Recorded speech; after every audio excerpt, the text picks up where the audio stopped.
Welcome to another installment of Free Money NFL Week 5 edition. Last week we had an excellent week on the fantasy side, and we were 2 or 3 again in the betting picks. So all in all, pretty good week. Let's keep it rolling, people. And we're trying to earn some free cash here. So let's get right into it. For fantasy, start Deshaun Watson. He has 20 or more points in 3 out of his past 4 weeks. And this week he gets to face a Jaguars defense, which has given up the 10th most fantasy points to quarterbacks this season. Bill O'Brien is gone. I think Bill O'Brien was holding them back a little bit. They didn't particularly like each other, and now they're not going to be force-feeding David Johnson to prove that they want to trade. Watson's been having to do it all by himself most of the year. I think this one could be a shootout because Gardner Minshew, he's kept some of his Jags teams in a couple games they really shouldn't be in. So Watson has the potential to put up some big numbers this week. Start Justin Jefferson. He has put up his second straight 100-plus yard performance and a win over the Texans last week. He's now seen 101 offensive snaps and ran 47 routes over the past 2 weeks. And he's averaged 18.5 routes run out wide in that time.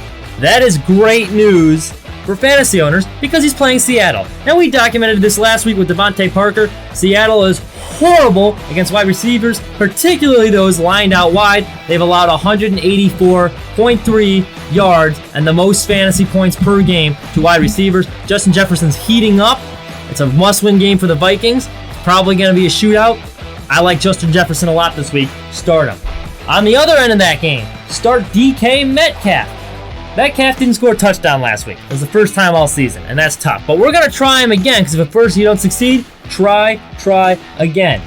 He still managed to put up 14 points against the Dolphins, and he should be starting lineups again because the Vikings, their defense has been brutal against receivers, and they've allowed 140 yards, the 4th most fantasy points to that position. And particularly to wide receivers lined out wide, where that's where Metcalf has lined up most of his routes. Russell Wilson, great deep ball thrower. It's going to be a back and forth shootout. Metcalf's the best deep ball target. I think he's going to find the end zone this week and put up some big numbers to go along with it. Start Todd Gurley. Todd Gurley's coming off a 2-touchdown game in Green Bay, and he's now scored 4 times in 4 games while averaging 17 touches a game.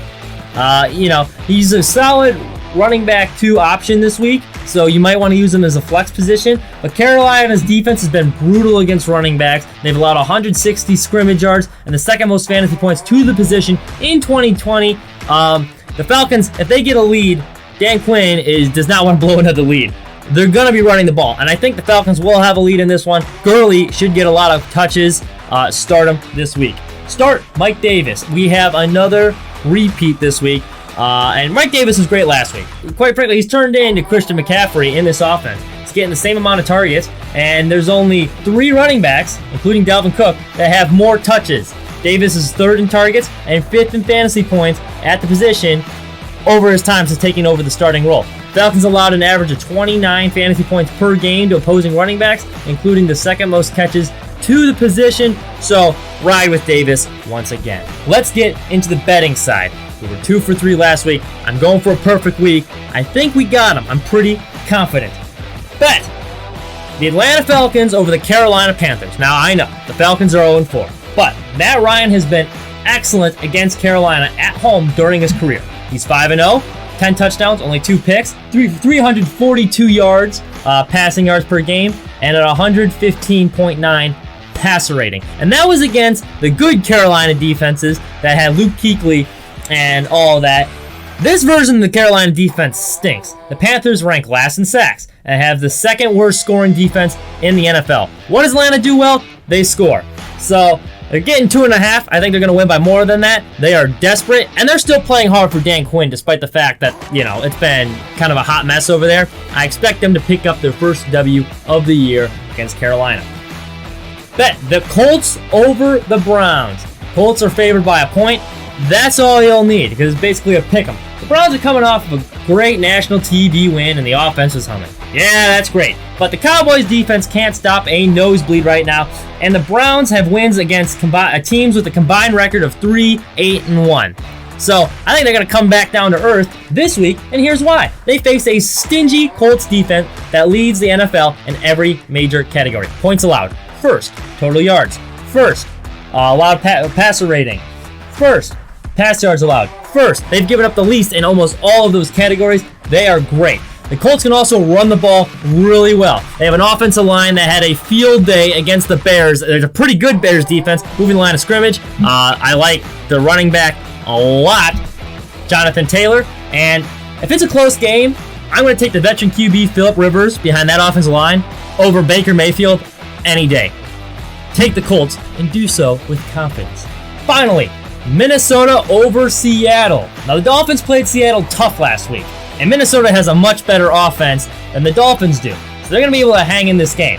The pressure's on the Vikings. The Bears won last night. The Packers are undefeated. This is a must-win game, and they know it. Now, we make fun of Kirk Cousins' prime time, but if you look at his numbers in Sunday Night Football, 320.5 passing yards per game, 73.3 completion percentage, and 117 passer rating. That's good enough for first in the NFL among active quarterbacks. So he's actually been excellent on Sunday Night Football, and I said this earlier in the segment with Justin Jefferson.